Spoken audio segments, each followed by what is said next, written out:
Hello students, আজকের ক্লাসে আমরা যেটা আলোচনা করব সেটা হলো অন্তর্কলন বা ইংরেজিতে ডিফারেন্সিয়েশন। আমরা ক্লাস 11 অলরেডি এই চ্যাপ্টারটা সম্পর্কে কিছুটা একটা ধারণা তৈরি হয়েছে। আমরা অন্তর্কলজের সংজ্ঞা জেনেছি, কিছু কিছু ফাংশনের আমরা অন্তর্কলজ করেছি, কিছু প্রবলেমও আমরা করেছি। আজকে আবারও তোমাদেরকে পুরনো জিনিসটা একটু মনে করিয়ে দেবো, অর্থাৎ অন্তর্কলজের সংজ্ঞা, কিছু কিছু ফাংশনের যে অন্তর্কলজ তোমরা করেছিলে সেগুলো একবার মনে করিয়ে দেবো। তারপরে আমরা এই চ্যাপ্টারের মূল বিষয়বস্তুতে ফিরে যাব। ঠিক আছে? তো দেখো, অন্তর্কলজ জিনিসটা কী বা কোথা থেকে এসেছে সেটা একটু ছোট্ট করে তোমাদের সামনে বলি। দেখো, এক্স একটা বাস্তব চলরাশি নিয়েছি। এক্সের মান যেহেতু চলরাশি সেহেতু পরিবর্তনশীল, তাহলে আমি এক্সের মান x0 থেকে পরিবর্তিত হয়ে x1 হয়েছে ধরলাম। যে প্রথমে এক্সের মান x0 ছিল, তারপরে পরিবর্তিত হয়ে x1 হয়েছে। সেটা কি, x0টা x1টা x0 থেকে বেশি হতে পারে, অথবা x1টা x0 থেকে কম হতে পারে, পরিবর্তন হয়েছে, কম বেশি হতে পারে। তো দেখো, যদি x0 থেকে x1 যায় এক্সের ভ্যালুটা, তাহলে তার বৃদ্ধিটা কত, অর্থাৎ বৃদ্ধিটা পরে আসছি। তাহলে এক্সের প্রারম্ভিক মান কত? এক্সের প্রারম্ভিক মান x0, প্রাথমিক মান যেটা ছিল x0 ছিল, পরিবর্তিত হয়ে সেটা x1 হয়েছে, অর্থাৎ পরিবর্তিত মানটা x1। তাহলে বৃদ্ধিটা কত? তাহলে দুটোর অন্তর্ফল করলে আমরা বৃদ্ধিটা পেয়ে যাব। তাহলে বৃদ্ধিটা কত?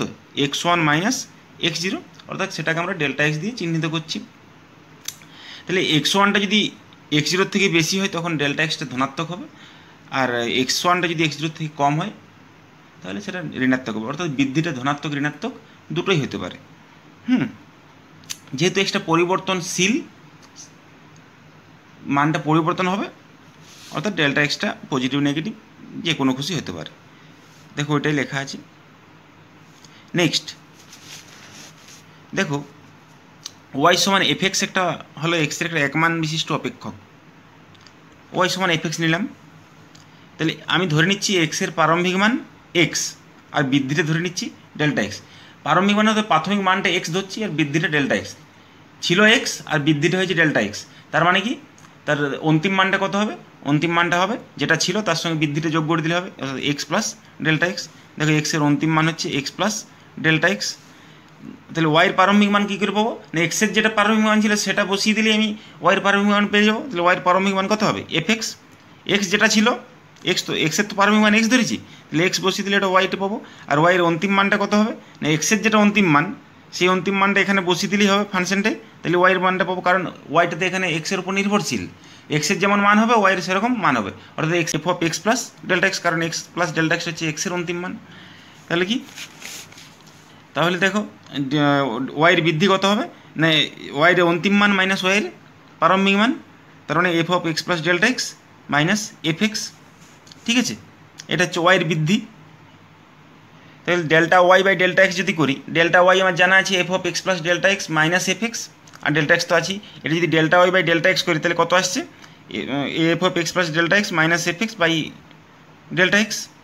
এরপর যদি এক্সটা টেন্স টু জিরো চালাই, লিমিট চালাই এক্সটা টেন্স টু জিরোতে, তাহলে দেখা যাচ্ছে যে এই যে F of X plus delta X minus F X by delta X, এটা একটা কিন্তু এটা একটা নির্দিষ্ট মানের দিকে এগিয়ে যাচ্ছে। ঠিক আছে, এই যে নির্দিষ্ট সীমাস্থ মান পাচ্ছি আমরা, সেই সীমাস্থ মানটাকে আমরা বলছি এফ এক্স অপেক্ষকের এক্স বিন্দুতে এক্সের সাপেক্ষে অন্তর্কলজ। ঠিক আছে, তার মানে এক্সটা ডেল্টা এক্সটা যদি টেন্স টু জিরো করি তাহলে delta Y by delta X এর মান হবে একটা সসীম এবং নির্দিষ্ট হবে। ঠিক আছে, এই মানটাই আমরা ওয়াই সমান এফ এক্স অপেক্ষকের অন্তর্কলজ। দেখো, ওটাই লেখা আছে। Delta X tends to zero হলে delta Y by delta X অনুপাতের সসীম সীমা পাওয়া যায়, একেই ওয়াই সমান এফ এক্স অপেক্ষকের এক্স বিন্দুতে এক্সের সাপেক্ষে অন্তর্কলজ বলা হয়। আর এটাকে চিহ্নিত করা হয় এফ ড্যাশ এক্স বা ডিওয়াই ডিএক্স, অর্থাৎ limit delta X tends to zero delta Y by delta X সমান কি limit delta X tends to zero F of X plus delta X minus F X by delta X সমান limit H tends to zero F of X plus H minus F X by H. ঠিক আছে, হয়তো delta এক্সের জায়গায় আমি H করে দিচ্ছি। ঠিক আছে, এগুলো তোমরা আগে শিখেছো, আমি আরেকবার মনে করে দিলাম। এখানে আরেকটু বলে রাখি, এই যে ওয়াই সমান এফ এক্স ফাংশনটা নিয়েছি, এই ফাংশনে দেখো ওয়াইটা এক্সের উপর নির্ভরশীল, অর্থাৎ এক্সটা স্বাধীন চলো আর ওয়াইটা অধীন চলো। তাহলে এখানে এক্সের মানটা পরিবর্তন হলে ওয়াইয়ের মানটা তবেই পরিবর্তন হবে, অর্থাৎ এক্সের মানটা পরিবর্তনশীল কিন্তু ওয়াইয়ের মানটা পরিবর্তন নাও হতে পারে, অর্থাৎ পরিবর্তনটা জিরো হতে পারে। তার মানে কি এখানে আমরা বলতে পারি এক্সটা পরিবর্তনটা ধনাত্মক, মানে পরিবর্তন বলতে বৃদ্ধিটা ধনাত্মক ঋণাত্মক হতে পারে কিন্তু জিরো হবে না, কিন্তু ওয়াইটা ধনাত্মক ঋণাত্মক জিরো তিনটাই হতে পারে। এটা একটু জেনে রেখো, কারণ যদি এফএক্সটা আমি এটা ধ্রুবক নিই তাহলে ওয়াইটা পরিবর্তন কী হবে, 5 5ই আছে, ওটা 5টা তো বাড়বে না কমবে না, কিন্তু এক্সের মানটা যা খুশি তুমি নিতে পারো, কোনো অসুবিধা নেই। স্বাধীন চলের মান তুমি যা খুশি নিতে পারো, কোনো বাধা নেই। দেখো নেক্সট, কোনো একটা বিস্তারে অর্থাৎ A less equals to X less equals to B, এই বিস্তারে যদি কোনো একটা অপেক্ষক এফ এক্সকে অন্তর্কলজ হতে হয় তাহলে ওই বিস্তারের প্রত্যেকটি বিন্দুতে অন্তর্কলজ হতে হবে, ঠিক আছে, তবেই ওই বিস্তারে অন্তর্কলনযোগ্য হবে। নেক্সট, কোনো একটা বিন্দুতে যদি আমরা যেটা এতক্ষণ বের করেছিলাম এফ ড্যাশ এক্স, অর্থাৎ যে কোনো একটা বিন্দুতে, এবার একটা যদি নির্দিষ্ট বিন্দুতে করি তাহলে তার অন্তর্কলজের সংজ্ঞাটি কী হবে, তাহলে এক্স সমান এ বিন্দুতে অন্তর্কলজ কি এফ ড্যাশ এ, ওখানে এফ ড্যাশ এক্স ছিল, এখানে যেহেতু আমি একটা পার্টিকুলার বিন্দু নিয়ে নিয়েছি এক্স মানে, তাহলে এফ ড্যাশ এ মানে এক্সের জায়গায় এ বসে যাবে, আর কিছু নেই। তাহলে limit H tends to F of A plus H minus F A by H, অর্থাৎ যদি এই লিমিটটার মান থাকে তবেই এই বিন্দুতে এফ ড্যাশ এটার অস্তিত্ব থাকবে। তাহলে এই লিমিটটা যদি অস্তিত্ব থাকতে হয় লিমিট এইচ টেন্ডস টু জিরোতে, তাহলে লিমিট আমরা জানি লিমিটের অস্তিত্ব থাকে যদি তার ডান দিক বাঁ দিক দুটোরই যদি অস্তিত্ব থাকে এবং তারা যদি সমান হয় তবেই ওই বিন্দুতে লিমিটটা অস্তিত্ব থাকে, অর্থাৎ এই লিমিটটার অস্তিত্ব থাকবে যদি আমরা limit H tends to zero প্লাসে একবার দেখি আর limit H tends to zero মাইনাসে যদি একবার দেখি, দুটোরই যদি অস্তিত্ব থাকে এবং তারা যদি সমান হয়, যেটা মানটা আসবে সমানের মানটা সেটাই হবে এফ ড্যাশ এর মান, ঠিক আছে। তো দেখো সেটাই লেখা আছে এখানে, limit H tends to zero F of A plus H minus F A অস্তিত্ব থাকবে যদি limit H tends to zero plus F of A plus H minus F A by H, আর limit H tends to zero F of A plus H minus F A by H সীমা দুটির প্রত্যেকটির মান নির্ণয় করে যায় যদি সমান হয়, ঠিক আছে। তাহলে এই যে limit H tends to zero plus F of A plus H minus F A by H, এটাকে রাইট এফ ড্যাশ এ অর্থাৎ রাইট হ্যান্ড লিমিট ডান পক্ষের অন্তর্কলজ, আর ওই পরেরটা এইচ টেন্ডস টু জিরো মাইনাসটাকে লেফট হ্যান্ড অন্তর্কলজ অর্থাৎ বাম পক্ষের অন্তর্কলজ বলা হয়,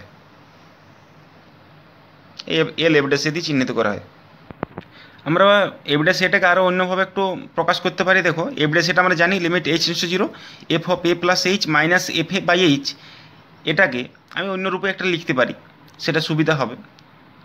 দেখো এ প্লাস এইচটাকে যদি আমরা এক্স লিখি তাহলে এইচটা টেন্ডস টু জিরোতে এক্সটা টেন্ডস টু এ হবে, অর্থাৎ তাহলে এফ ড্যাশ এটা কী হয়ে গেল limit X tends to A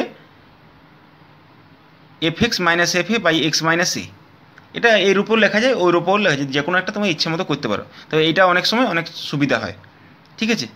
next, আমরা ক্লাস 11-ও জেনেছিলাম যে কোনো একটা অপেক্ষক যদি অন্তর্কলজ থাকতে হয় তাহলে সেই ফাংশনটাকে অতি অবশ্যই সেই বিন্দুতে সন্ততা থাকতে হবে, সন্ততা না থাকলে সেটার অন্তর্কলজের কোনো প্রশ্নই আসে না, এটা আমরা শিখেছিলাম। আজকে আবারও একবার মনে করে দিই, যদি কোনো বিন্দুতে অন্তর্কলজ থাকতে হয় তাহলে সেটা সন্ততা হবেই, কিন্তু উল্টোটা সত্যি হয় না, সেটা আগে দেখো এটা প্রমাণ করি।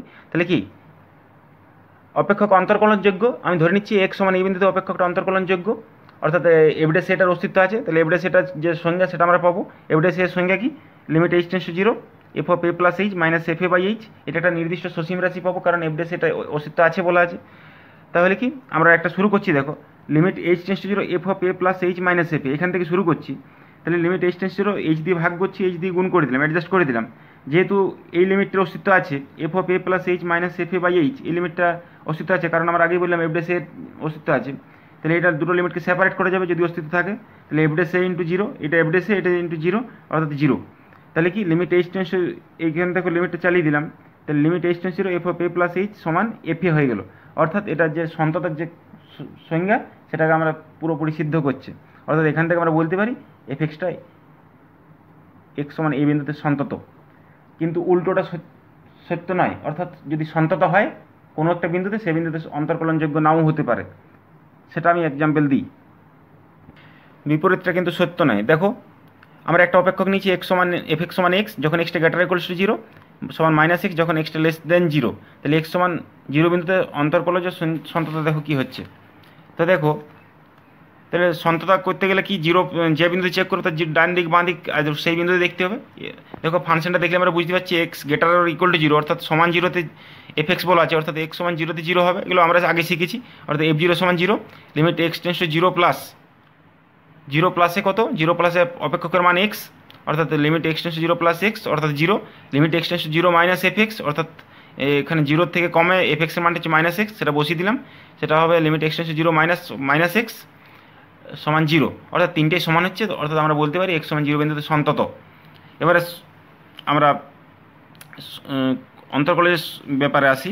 আমরা সংজ্ঞা জানি কি, এফ ড্যাশ এক্স সমান limit H tends to zero F of X plus H minus F X by H, এটা আমরা এফ ড্যাশ এক্সের সংজ্ঞা জানি। আমরা জিরো বিন্দুতে শুধুমাত্র চেক করবো।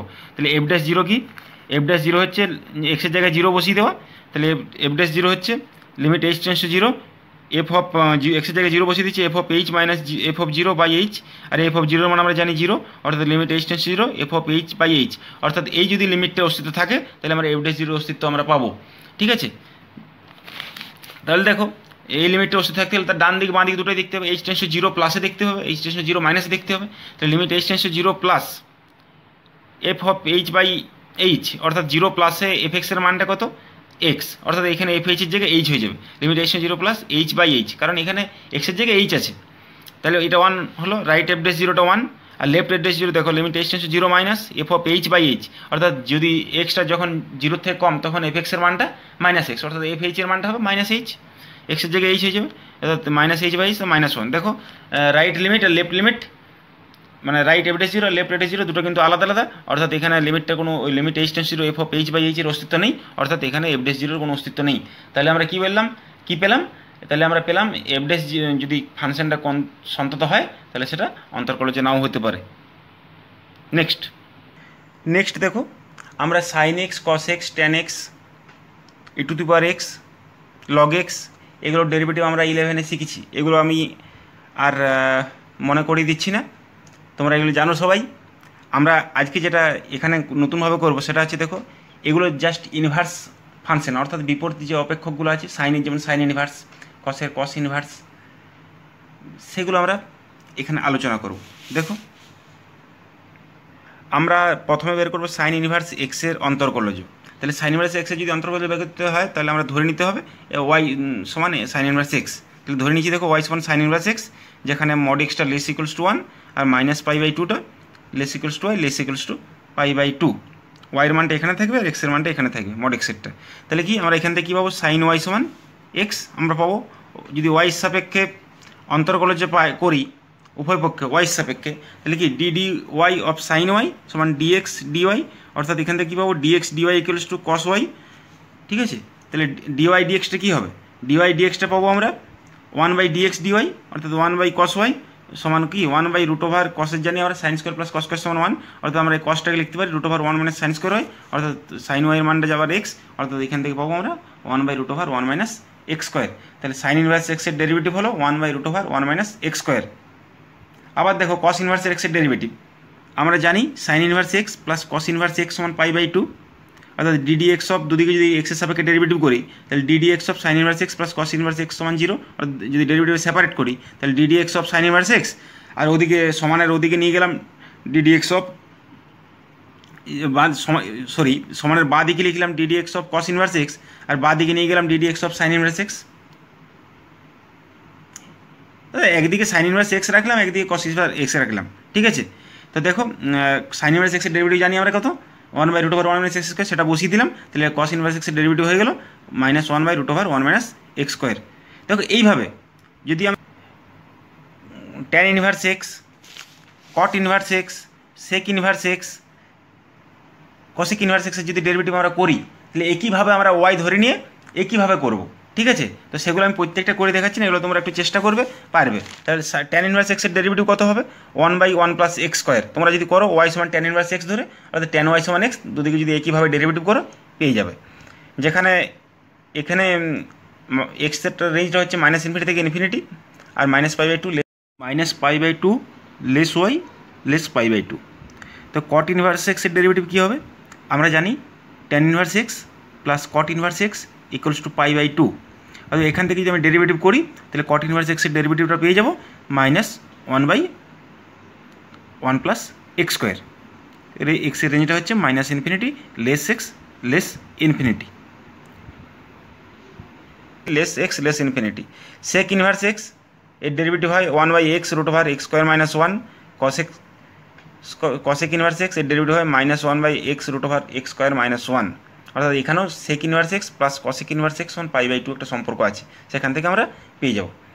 ঠিক আছে, নেক্সট কিছু অঙ্কে যাই। অঙ্কে যাওয়ার আগে আরও 2-1টা নিয়ম আমি বলি।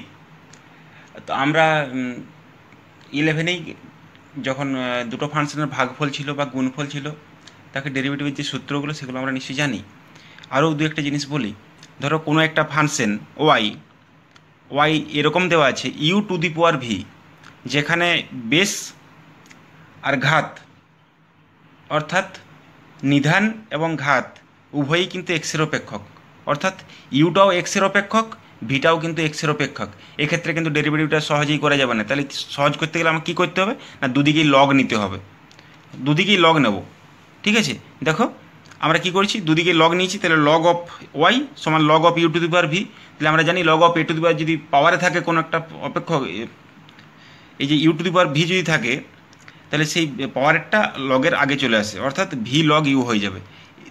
এরপর যদি আমি এক্সের সাপেক্ষে ডেরিভেটিভ করি তাহলে এবার অঙ্কটা আমার অনেক সোজা হয়ে যাবে। তাহলে একটুকু মাথায় রাখো, যদি নিধান আর নিধান আর পাওয়ার মানে ঘাত যদি দুটোতেই এক্সের অপেক্ষক থাকে, সেক্ষেত্রে আমরা লগ নিয়ে আমরা ওই পাওয়ারটাকে আগে নিয়ে চলে আসবো। ঠিক আছে, নেক্সট দেখো কম্পোজিট ফাংশন যদি এরকম থাকে f(g(x), এক্ষেত্রে আমরা কীভাবে ডেরিভেটিভ করব। তাহলে এক্ষেত্রে আমার করতে হবে বাইরে থেকে ভিতরে যেতে হবে, অর্থাৎ প্রথমে এফ এর ডেরিভেটিভ করতে হবে, তারপরে জি এর ডেরিভেটিভ হবে, তারপর আরও যদি ভিতরে থাকে আরও ভিতরে হবে। ঠিক আছে, দেখো আমরা এক্সের সাপেক্ষে ডেরিভেটিভ করেছি, ডিওয়াই ডিএক্সটা কী লিখেছি, ddx অফ f(g(x), অর্থাৎ বাইরে থেকে ডেরিভেটিভ করে গেছি, এফ এর ডেরিভেটিভ করেছি, এফ ড্যাশ ভিতরে যা ছিল তাই দিয়ে দিতে হবে, এফ ড্যাশ gx, এবারে ভিতরে ডেরিভেটিভ হবে অর্থাৎ জি এর ডেরিভেটিভ হবে, জি এর ডেরিভেটিভ বলতে জি ড্যাশ এক্স, মানে জি এর পর যেটা থাকবে সেটা জি এর সঙ্গে চলে আসবে। আবার এক্স আছে, এক্সের ডেরিভেটিভ হবে সেটা 1, মানে বাইরে থেকে ডেরিভেটিভ করে করে ভিতর দিকে যেতে হবে, যতগুলো থাকবে ততগুলো ডেরিভেটিভ করতে হবে, আর যার ডেরিভেটিভ করবো তার আগে যেটা থাকবে সেটা তার সঙ্গে দিয়ে দিতে হবে। অর্থাৎ দেখো এরপর আমি একটা অঙ্ক দিই, ওয়াই সমান ওইটা এক্স ছিল, এটা এক্স স্কোয়ার করলাম, তাহলে কি ডিওয়াই ডিএক্স সমান কী হবে, বাইরেরটা করেছি এফ ড্যাশ যা আছে তাই নামিয়ে দিলাম জি এক্স স্কোয়ার, এবারে ভিতরেরটা যাবো জি এর ডেরিভেটিভ হবে জি ড্যাশ যা ছিল তাই নামিয়ে দিলাম, দিয়ে দিলাম এক্স স্কোয়ার, এবার আরও ভিতরে যাই এক্স স্কোয়ার আছে, এক্স স্কোয়ারের ডেরিভেটিভ হবে কত 2x। এরকম করে যতক্ষণ থাকবে, যতগুলো ফাংশন থাকবে ততগুলো আমরা বাইরে থেকে ভিতরে ভিতরে ভিতরে ভিতরে করে যাব। ঠিক আছে, দেখো আমি একটা প্রবলেম নিয়েছি, ওয়াই সমান লগ অফ লগ এক্স, আর 3টা লগ আছে, এক্ষেত্রে ডিওয়াই ডিএক্স বের করতে বলেছে। তাহলে ডিওয়াই ডিএক্স আমরা কীভাবে বের করবো, দেখো তাহলে বাইরে থেকে ডেরিভেটিভ করে করে যাবো, আর দেখো এক্সের সাপেক্ষে অন্তর করলে যে করে পাই, তাহলে কি ডিওয়াই ডিএক্স সমান কি ডিডিএক্স অফ লগ অফ যা আছে দিলাম, তাহলে কি বাইরের প্রথমে ডেরিভেটিভ হবে লগের ডেরিভেটিভ কি 1/log এক্সের ডেরিভেটিভ হয় 1/log x 1/x, অর্থাৎ কী হয় তাহলে 1/log এর সামনে যেটা আছে সেটা নামিয়ে দিলাম। এবারে প্রথম লগের কাজ হলো এবার দ্বিতীয় লগের, এই লগের ডেরিভেটিভ আবার একইভাবে 1/x, অর্থাৎ এই লগের সামনে যেটা আছে log x সেটা নামিয়ে দিলাম, এই দেখো সামনে নামিয়ে দিলাম। এরপর দেখো আর এই লগের ভিতরে আরেকটা ছিল লগ, সে লগেরও ডেরিভেটিভ হবে, অর্থাৎ কি এই লগের 1/x, অর্থাৎ স্টেপ বাই স্টেপ দেখো করেছি 1/log of log x ddx of যেটা ছিল সেটা, এইটার ডেরিভেটিভ করেছি 1/log x ddx of log x, অর্থাৎ এটা হয় 1/x। অর্থাৎ বাইরে থেকে ভেতরে আমরা প্রথমে বাইরের লগটা করলাম, তারপর ভিতরের লগটা করলাম, তারপর আবার ভিতরের লগটা করলাম, অর্থাৎ এক্ষেত্রে 3বার ডেরিভেটিভ করতে হচ্ছে। যেহেতু এখানে এক্স আছে সেহেতু আর আলাদা করে দেখার দরকার হচ্ছে না, কারণ এক্সের ডেরিভেটিভ 1। ঠিক আছে, এইভাবে আমরা করব। নেক্সট দেখো আরেকটা প্রবলেম নিচ্ছি, ওয়াই সমান কস ইনভার্স 1 - x/1 + x, এক্ষেত্রে আমাকে ডিওয়াই ডিএক্স বের করতে বলছে, অর্থাৎ এক্সের সাপেক্ষে অন্তর করলে, তাহলে কি এক্সের সাপেক্ষে অন্তর করলে যে করে পাই, আমরা জানি কস ইনভার্স এক্সের ডেরিভেটিভ হয় -1/√1 - x², এটা আমরা আগে করেছি বললাম। তাহলে এক্সের সাপেক্ষে অন্তর করলে যে করে পাই ডিওয়াই ডিএক্স সমান কি ddx of cos inverse 1 - x/1 + x, অর্থাৎ -1/√1 - ওই যে সূত্রটা x² 1 - যেটা আছে তার স্কোয়ার হবে 1 - x square x by one plus x whole square. এখানে কিন্তু দেখো কস ইনভার্স এক্স নেই, কস ইনভার্স এক্স থাকলে ওয়ান মাইনাস এক্স স্কোয়ার হতো, কিন্তু এখানে আছে one minus x by one plus x. তাহলে আমরা দেখো কস ইনভার্সের প্রথমে ডেরিভেটিভ করলাম, এবারে ভিতরে যেতে হবে one minus x by one plus x, এটারও একটা ডেরিভেটিভ হবে। আমরা লিখেছি দেখো d d x of cos inverse one minus x by one plus x. এখানে যতগুলো ফাংশন থাকবে ততগুলো ডেরিভেটিভ করতে হবে, বাইরে থেকে ভিতরে যাবো। এখানে দেখো কস ইনভার্সটা বাইরে ছিল, আমরা কস ইনভার্সের যা ফর্মুলা তাই আমরা করলাম, তারপরে ভিতরে যেটা আছে তার ডেরিভেটিভ করলাম। অর্থাৎ দেখো আমরা ক্যালকুলেশন করলাম, এখানে ওয়ান প্লাস ওটা প্রথমে একটা ক্যালকুলেশন করে পেলাম, ওই যে নিচে ওয়ান এটা হোল স্কোয়ারটা ভাঙলে ওয়ান প্লাস এক্স তার স্কোয়ারটা উপরে যাবে, one by root over one plus X square minus one minus x square. আর এটা ভাগফলের সূত্র যেটা সেটা ক্যালকুলেশন করলাম, এই সূত্র বসিয়ে দিলাম। ওয়ান প্লাস এক্স তার whole square into one plus x into এটা one minus X minus one minus X into d d x of one plus X. এখান থেকে ক্যালকুলেশন করে পেলাম minus one by root over two into two X, আর one plus এখান থেকে calculation করে পেলাম দেখো minus two by one plus X. এটা ক্যালকুলেশন করার পর অর্থাৎ মাইনাস মাইনাসে প্লাস হয়ে গেল, টু এ কেটে গেল, অর্থাৎ হয়ে গেল one by one plus x into root x. এটা হলো এটার অ্যান্সার। যতটা সিম্পলিফিকেশন করা যায় ততটা সিম্পলিফিকেশন করবে, ঠিক আছে। নেক্সট দেখো এক্ষেত্রে বলছে x to the power Y সমান যদি y to the power x হয় তাহলে ডিওয়াই ডিএক্সটা কত। তাহলে দেখো এখানে x to the power y অর্থাৎ নিধান আর ঘাত দুটোতেই কিন্তু চলরাশি আছে, দুটোতেই যদি চলরাশি আছে আমরা আগে বললাম যদি দুক্ষেত্রে চলরাশি হয় তাহলে আমাদেরকে লগ নিয়ে পাওয়ার একটাকে আগে নামাতে হবে। দুটো বেস আর ঘাত একই মানে চলরাশি রাখা চলবে না, ঠিক আছে। তো দেখো আমরা দুদিকে লগ নিয়েছি, লগ নিয়ে কী করেছি log of Y X to the power Y সমান log of Y to the power X, অর্থাৎ পাওয়ারটা সেটা আগে লগের আগে চলে আসে, অর্থাৎ Y log X equal to X log Y. এক্সের সাপেক্ষে অন্তর্কলজ করে পাই, তাহলে কি আমরা এটা ওয়াই লগ এক্স অর্থাৎ গুণফলের সূত্র হয়ে যাবে Y into one by X plus log X into dy dx. আর এধারও গুণফলের সূত্র log Y plus x into one by Y dy dx. গুণফলের সূত্র যেটা ইউ ভি থাকলে ইউ ইন্টু ভি এর ডেরিভেটিভ প্লাস ভি ইন্টু ইউর ডেরিভেটিভ, এই সূত্রটা কাজে লাগিয়েছি। দেখো আমরা ডিওয়াই ডিএক্সটাকে একদিকে নিয়ে গেছি আর বাকিগুলোকে একদিকে নিয়ে গেছি, তাহলে কি log Y log x minus x by Y into dy dx সমান log Y minus Y by X, অর্থাৎ ডিওয়াই ডিএক্স হয়ে গেছে log Y minus Y by X by log x minus x by Y. অর্থাৎ এখানে আমি হর করেছি, হর করার পর ক্যালকুলেশন করার পর যেটা এসেছে ওয়াই বাই এক্স ইন্টু উপরে আছে x log Y minus Y by y log x minus x, এটা হচ্ছে অ্যান্সার। এর পরের অঙ্কগুলো পরবর্তী ভিডিওতে দেবো, তোমরা দেখতে থাকো, কোনো অসুবিধা হলে অবশ্যই জানাবে। ধন্যবাদ।